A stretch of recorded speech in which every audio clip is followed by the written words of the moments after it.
नमस्कार दोस्तों ये वीडियो एक ऐसी कहानी पर आधारित है जिसे अगर आप पूरा सुनेंगे तो आपके रोंगटे खड़े हो जाएंगे।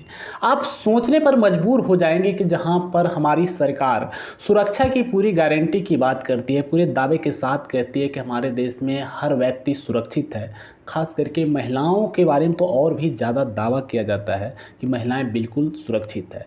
और ऐसे क्षेत्र की ये घटना है जहां पर एक महिला सरकार है जो महिलाओं को लेकर के काफ़ी सशक्त है, स्त्रियों, पुरुषों, लड़कियों की समस्या को लेकर के सबसे ज़्यादा सशक्त है, सबसे ज़्यादा मजबूत है।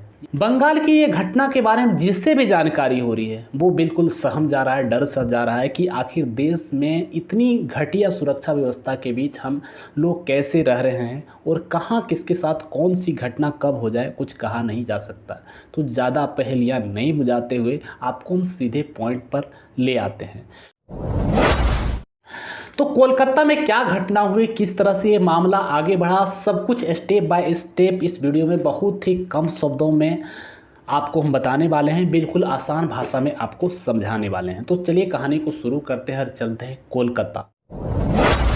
दोस्तों कोलकाता के आरजे कार मेडिकल कॉलेज की ये घटना है। इस कॉलेज में एक ट्रेनी डॉक्टर के साथ ये घटना हुई। ट्रेनी डॉक्टर उसे कहा जाता है जो स्टूडेंट पढ़ाई के साथ साथ डॉक्टरी प्रैक्टिस करती है, क्योंकि गवर्नमेंट के जितने भी मेडिकल कॉलेज होते हैं उसमें स्टूडेंट को क्लास दिया जाता है। क्लास के साथ प्रैक्टिकल के लिए उसे पेशेंट की सेवा में लगा दिया जाता है। तो ये एक मोमिता नाम की लड़की यहाँ पर ये स्टूडेंट थी, पढ़ाई कर रही थी, 2 साल उनका वहाँ पर हो चुका था और काम करके वो आराम करने के लिए एक सेमिनार हॉल में सोने के लिए चली जाती है। अब यहाँ पर सेमिनार हॉल में क्यों सोने के लिए चली जाती है, तो इसलिए कहा जा रहा है कि उस हॉस्पिटल में ऐसे स्टाफ या स्टूडेंट के रेस्ट के लिए जगह ही नहीं था, या तो फिर खाली जगह नहीं होगा, कम जगह होगा, यानी कि पर्याप्त व्यवस्थाएं नहीं थी। जगह नहीं मिलने के कारण वो वहाँ पर सो जाता है आराम से। ये करीब घटना 1 से 2 बजे रात का है। अगर पूरा मामला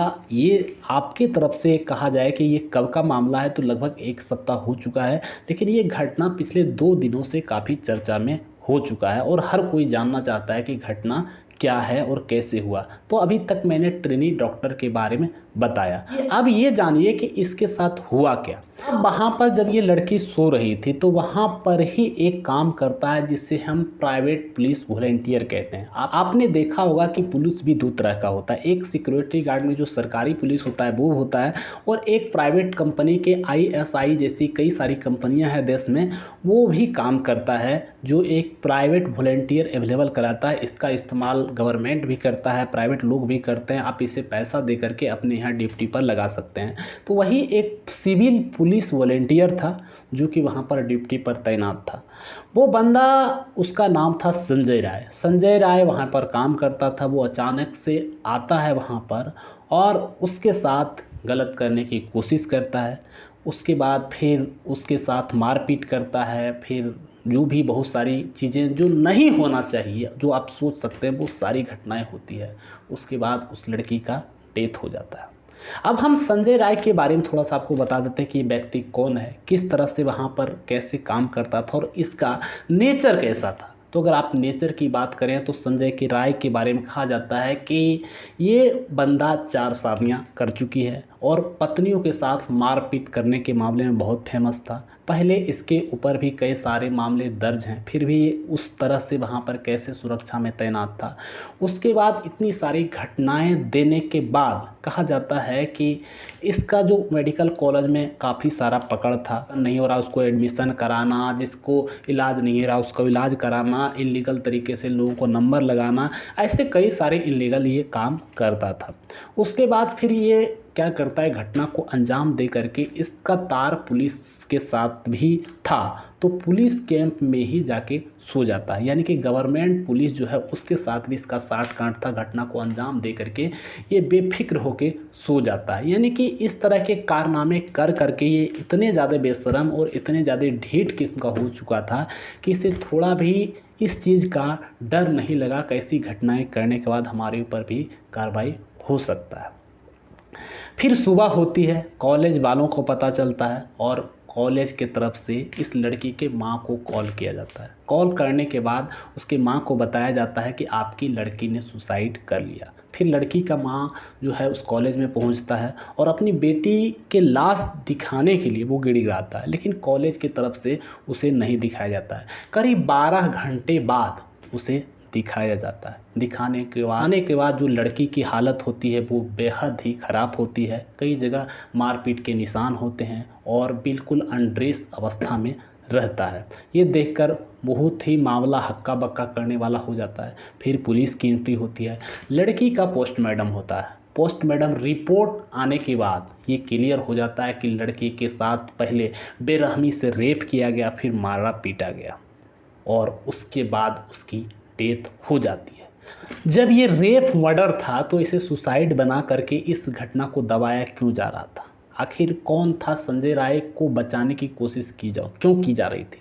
इससे ये पता चलता है कि संजय राय जिसने इस घटना को अंजाम दिया उसके तार बहुत लंबे दूरी तक थे और उनकी पहुंच ज़्यादा थी। उसके बाद ये मामला कॉलेज का जो हेड है, प्रधानाचार्य है कर सकते हैं, उसके पास गया। उसका बयान बेहद ही बेतुका निकलता है। उसका कहना है कि लड़की वहाँ पर गया ही क्यों था, हॉल में आराम करने की ज़रूरत ही क्या थी? अरे भैया, जब जगह ही नहीं है हॉस्पिटल में, तुम कुछ व्यवस्था ही नहीं कर रखे हो स्टूडेंट या नर्स के लिए, तो लोग आराम कहाँ करेंगे? और इन दरिंदों पर तुम्हारी नज़र पहले क्यों नहीं थी? तो ये चीज़ें उसकी है। उसके बाद फिर आगे बढ़ता है, डॉक्टर की टीम हड़ताल पर उतर जाती है, सड़कें जाम करना स्टार्ट हो जाता है। तो लोग जगते हैं, वहाँ की लोकल पुलिस जगती है, कार्रवाई करने के लिए आगे बढ़ता है।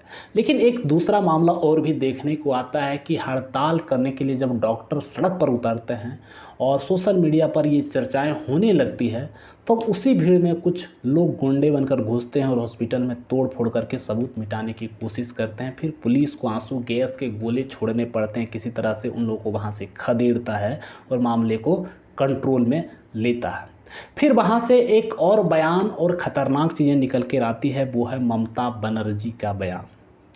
ममता बनर्जी ने क्या किया इस मामले पर? तो सबसे पहले जो उस कॉलेज के प्रिंसिपल थे उस पर दबाव बनता है, तो वो इस्तीफ़ा देने से मना कर देता है। फिर वो इस्तीफ़ा देता है, लेकिन ममता बनर्जी वहाँ से उसको निकाल करके 8 घंटे के अंदर किसी दूसरे कॉलेज का उसको प्रिंसिपल बना देता है। ये चीज़ें काफ़ी शर्मनाक और सोचने वाली बात है। उसके बाद फिर ममता बनर्जी लोकल पुलिस पर भी दबाव डालता है कि जल्दी इस पर कार्रवाई करो, नहीं तो हम मामला सीबीआई को दे देंगे। ममता बनर्जी केवल कहती ही रह जाती है, तब तक मामला कोलकाता हाई कोर्ट तक पहुंचता है और कोलकाता हाई कोर्ट इस पर कार्रवाई करते हुए मामला सीधे सीबीआई को दे देता है जांच के लिए, और यहां तक पूरे देश में मामला फैल जाता है।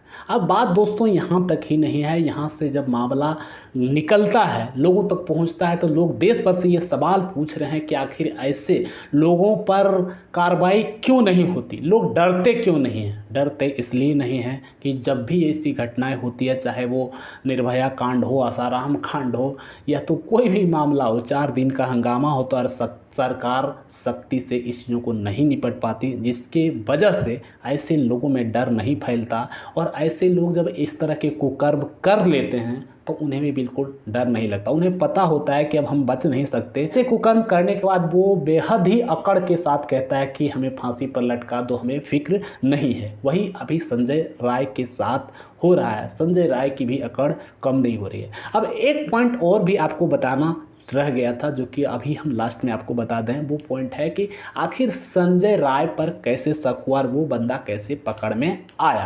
तो उसकी पकड़ इस तरह से हुई, जहां पर घटना हुई, जब पुलिस वहां पर जांच के लिए गई तो वहां पर एक हेडफोन मिला, और हेडफोन का कनेक्शन जब पुलिस जांच कर रही थी तो उस टाइम भी संजय राय के फ़ोन से था। इसी एक सबूत की वजह से संजय राय पकड़ा गया। बाकी अभी जाँच चल रही है, आगे क्या रिपोर्ट आएगा वो भी अप टू डेट आपके साथ ज़रूर शेयर करेंगे। तो ऐसी घटनाओं के बारे में आपकी क्या राय है, क्या है इसका सॉल्यूशन? आप अपनी राय कमेंट करके ज़रूर बताएं। साथ ही मिलते हैं अगले वीडियो में और नई जानकारी के साथ। तब तक के लिए धन्यवाद।